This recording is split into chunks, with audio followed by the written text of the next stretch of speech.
Hi hello welcome to Pauline budget. ఈరోజు మన menu sambar. ఇది అన్నం, టిఫిన్స్, ఏ టిఫిన్స్ అయినా పర్ఫెక్ట్గా ఫిట్ అయ్యే ఆల్ ఇన్ వన్ సాంబార్. దీని ప్రాసెస్ ఏం లేదు. ఒక టీ గ్లాస్ పప్పుని ఆయిల్ వేయకుండా జస్ట్ అలా ఫ్రై చేసి వాటర్తో వెంటనే ఒకసారి వాష్ చేసి డ్రైన్ చేసేయండి. దీనివల్ల టూ మచ్ న్యూట్రియంట్ లాస్ ఉండదు. ఇప్పుడు ఒక గ్లాస్ పప్పుకి 3-4 గ్లాసెస్ ఆఫ్ వాటర్ వేసి చిటికెడు పసుపు, సరిపడా కారం, చిన్న ఉల్లిపాయ ముక్కలు వేసి 3-4 విజిల్స్ వేయించండి, సరిపోతుంది.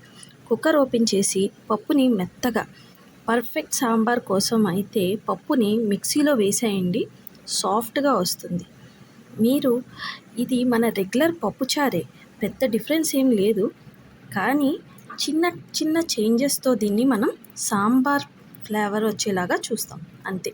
ఇప్పుడు ఆయిల్ వేసి దంచిన వెల్లుల్లి, ఒక చిన్న ఉల్లిపాయ ముక్క, 2-3 మిర్చి, కరివేపాకు వేసి బాగా ఫ్రై చేయండి.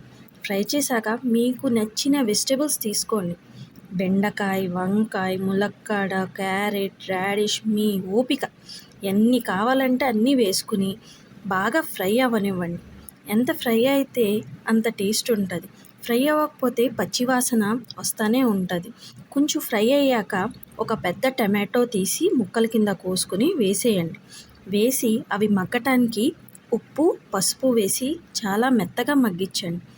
ఇది అన్నీ మగ్గాక ఒక నిమ్మకాయ, పెద్ద నిమ్మకాయ సైజ్ చింతపండు తీసుకుని దాని నుంచి వచ్చిన రసాన్ని పోసేయండి. నాకైతే ఇక్కడ ఒక 2-3-4 కప్పుల వరకు పడింది.